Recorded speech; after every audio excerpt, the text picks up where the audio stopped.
Pada kasus Vina Cirebon, sosok ayah korban Eki, Ibtu Rudiana turut terseret dan jadi sorotan.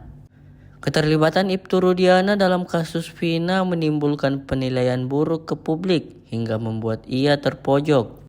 Bahkan penasihat ahli Kapolri Irjen Purn Arianto Sutadi juga kuliti kesalahan Ibtu Rudiana dalam pengungkapan kasus pembunuhan Vina dan Eki di Cirebon.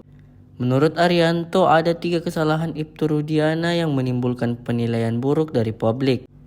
Ia juga mengatakan tindakan yang dilakukan Ibtu Rudiana kepada para terpidana jadi kesalahan keempat. Padahal, jika tanpa kekerasan, Ibtu Rudiana bisa jadi pahlawan menangkap para terpidana.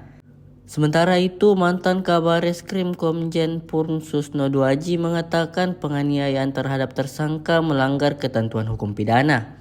Ia juga mengatakan Ibtu Rudiana melakukan penganiayaan karena tidak memiliki bukti. Dan kini Ibtu Rudiana dilaporkan ke Bareskrim Polri oleh tim kuasa hukum terpidana kasus Vina.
Download Tribun X sekarang, menghadirkan lokal menjadi Indonesia.